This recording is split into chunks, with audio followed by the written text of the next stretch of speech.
Olá, normalmente nos domingos eu não gravo vídeo, mas aconteceu uma coisa tão absurdamente grave que eu terminei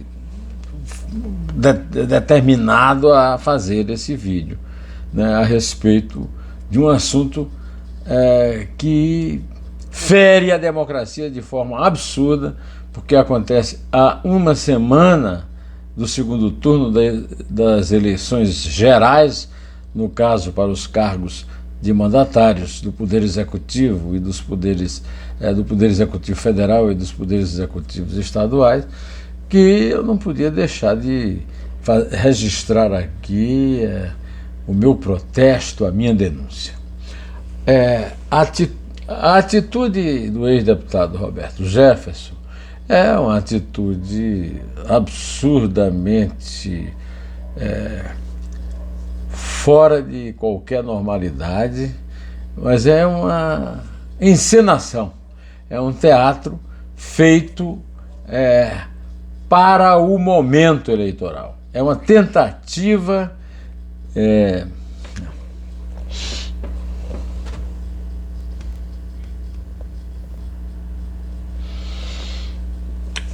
meus amigos, vocês sabem muito bem que eu não costumo gravar vídeos no domingo, mas hoje, este domingo, né, uma semana do segundo turno, dia 23 de outubro, uma semana do dia 30, segundo turno da eleição presidencial, aconteceu um fato gravíssimo, que eu não posso deixar de denunciar, mas pondo as coisas nos seus devidos lugares e com as devidas considerações.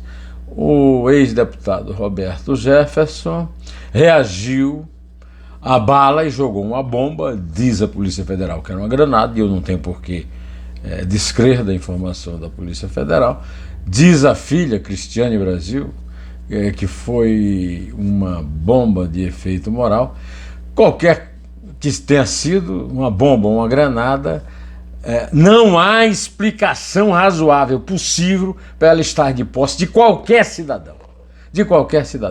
Mas, além dessa bomba, o ex-deputado Roberto Jefferson guarda em casa um verdadeiro arsenal. Ele é um colecionador de armas e tem armas de todos os calibres e as mais modernas possíveis. E as usou contra a polícia. Ele disse que não atirou lá na localidade de Levi Gasparian, no estado do Rio. Ele disse que não atirou nos policiais, atirou apenas, aquela desculpa, né? Atirou para assustar perto deles. Mas a verdade é que a imagem dos vídeos mostra sangue, ou seja, alguém foi atingido. No caso, foram atingidos o agente Marcelo Vieira e a agente Karina, que eu não consegui descobrir o sobrenome. Estão bem, foram atingidos por estilhaços. Ou seja, isso confirma que o Roberto Jefferson tem uma péssima pontaria, ou que ele realmente estava falando a verdade, atirou perto. Mas atirou perto, arcando com a possibilidade da consequência de estilhaços atingirem os agentes do Estado que foram lá cumprir a lei. Você vai me dizer, mas será que um xingamento comparando uma ex-presidente e ministra do Supremo Tribunal Federal, Carmen Lúcia, de prostituta, né, de arrombada, né? Será que isso seria suficiente para uma prisão? Calma lá, alto lá. Roberto Jefferson está condenado por divulgação de mentiras na internet. Foi preso, cumpria pena, e por uma questão de saúde, ele está muito doente. O ministro Alexandre de Moraes, relator do seu caso, deu-lhe a condição de uma prisão domiciliar. Ele podia cumprir a pena em casa. Não podia receber pessoas, não podia ter quaisquer contatos partidários e tinha mais uma série de limitações. Não podia dar entrevistas, nem usar redes sociais. E segundo o ministro, no despacho que ele deu a pedido da Polícia Federal, tudo isso estava sendo descumprido. Digamos que o caso da ministra Carmen Lúcia foi a gota d'água, né? O que é certo é que a granada ou a bomba de efeito moral a cereja do bolo, porque a reação dele é uma reação absolutamente ilícita, ilegal, violenta e, sobretudo, antidemocrática, porque ela acontece aqui há uma semana da eleição, do pleito, há uma semana, inclusive atendendo a uma reivindicação do seu líder, né, Jair Bolsonaro, de tentar o máximo possível aumentar a abstenção para reduzir de forma esperada a diferença que existe dele para o primeiro colocado no primeiro turno, Luiz Inácio Lula da Silva, do PT. Eu não quero assumir aqui nenhuma posição política. O que eu quero dizer é o seguinte: o que o Roberto Jefferson fez, ele está acostumado a fazer. Esse teatro é coisa que ele sempre bola, né? Segundo, o Roberto Jefferson é apenas uma consequência da política de violência de Jair Bolsonaro. Jair Bolsonaro tem uma política armamentista, da qual o Roberto Jefferson, como usuário e colecionador de armas, é um beneficiário. E o Jair Bolsonaro acaba de assinar uma confissão da sua influência ao dizer que não tem nada a ver com o Roberto Jefferson, que não se pode encontrar, inclusive, nenhuma foto dele. É claro que na reportagem que os jornais publicaram, nos seus vídeos e os perfis sociais com notícias, tem fotos, inúmeras fotos com o Roberto Jefferson, o que mostra que ele é mentiroso. Em segundo lugar, o padre Kelmon, que foi usado no debate do primeiro turno na Globo como um laranja do Bolsonaro, foi lá entregar os armamentos, possivelmente, né, não se sabe se todos, os armamentos de Bolsonaro à polícia, e apareceu em imagem entregando, né? Só isso já mostra que o Bolsonaro tem muito mais do que a obrigação moral de apoiar um apoiador que se arrisca tanto como o Roberto Jefferson. O Roberto Jefferson está muito doente, poderia até ter armado ali uma farsa de suicídio para ser morto pela polícia e passar como herói, mas nem isso ele consegue fazer, né? Ele finge do começo ao fim, né? E para isso ele conta mais uma vez com a cumplicidade do presidente da República, que manda a Levi Gasparian, o ministro da Justiça, Anderson Torres, o ministro da Justiça vai convencer um cidadão a se entregar à polícia, se esse cidadão não tem interesse nenhum para o Estado brasileiro, só pode ser com a intenção de proteger Jair Bolsonaro. Eu tenho acompanhado aqui pelo meu computador, né, as manifestações de solidariedade, de cumplicidade de vários bolsonaristas pelas redes sociais ao Roberto Jefferson. Roberto Jefferson é o delator do Mensalão. Deu uma entrevista a Renata Lopretti, à época na Folha, entregando o Mensalão e começando um processo, né, que terminou, inclusive, com várias prisões, várias delações premiadas, várias devoluções de dinheiro roubado nos governos de Lula, no primeiro governo de Lula no PT, né?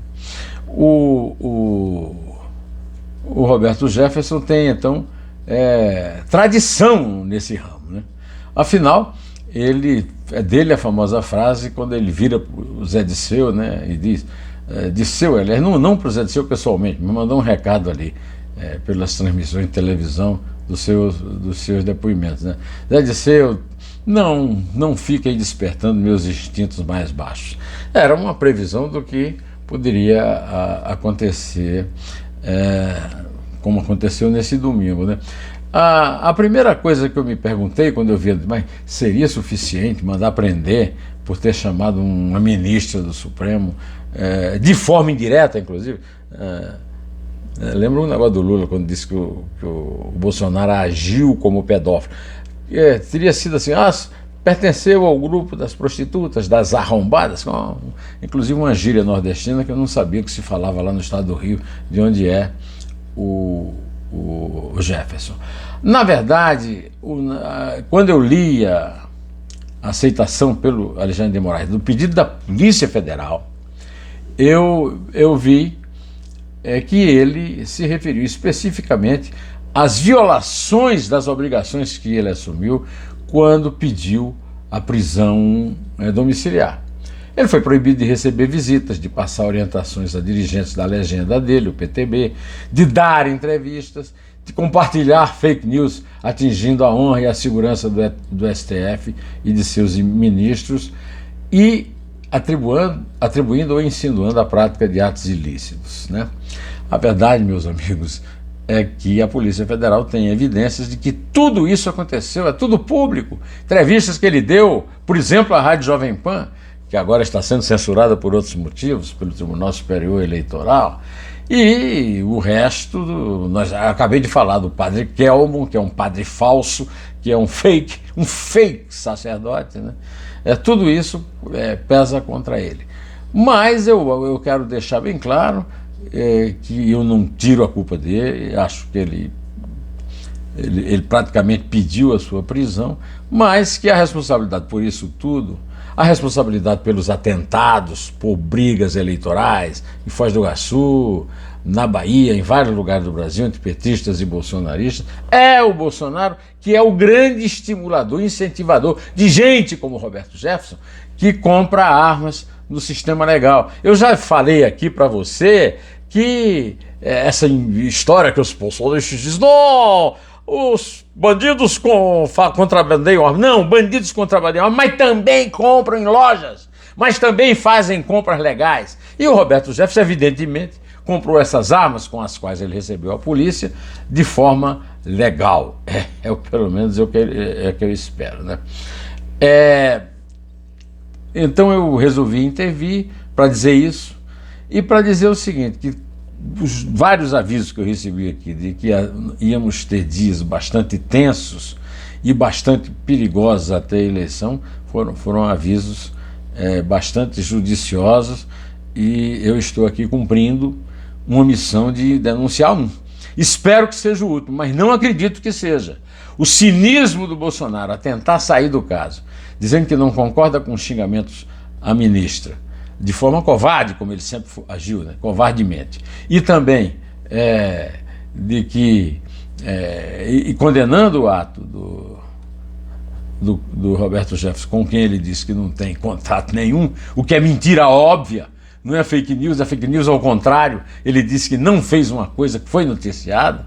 Isso tudo mostra que nós temos muito o que temer, que pode acontecer até as eleições. Até também porque o adversário do PT assim não é também nenhuma entidade eclesiástica da paz e da ordem, né? Vamos esperar que isso não aconteça, vamos esperar que a democracia não seja ferida e que a lei seja exercida de forma completa. Por exemplo, Cristiano Brasil, que divulgou as mensagens do pai que não podia ter mensagem, devia ter sido presa também. Não basta tirar a rede dela na rede social, né? E o próprio Roberto Jefferson, é possível estudar um tipo de punição que possa impedir que ele continue usando armas. O cara está numa prisão domiciliar e não apenas descumpre todas as promessas, como também usa arma e tem acesso a uma bomba, seja de bomba de efeito moral, seja granada. Bom, amanhã voltaremos a esse assunto, certamente com a notícia da sua entrega, que ele está esperando o ministro da Justiça para se entregar neste momento, né, que é 7 horas da noite, que eu estou gravando esse vídeo.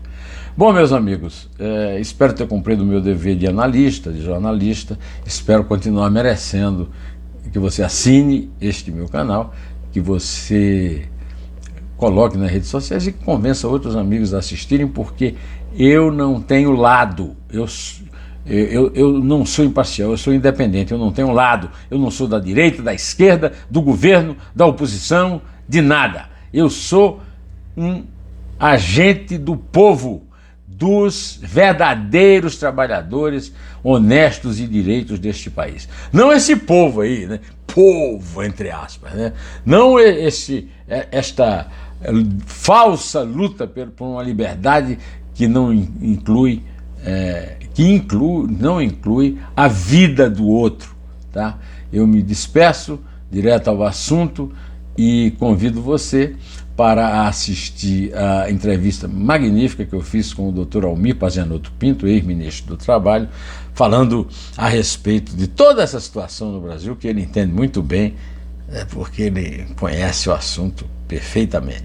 Muito obrigado pela sua assistência, pelo seu ouvido, né? Pela sua visão e, sobretudo, muito obrigado pela nossa luta pela democracia, porque a democracia somos nós e não esse bando de político marginal, né?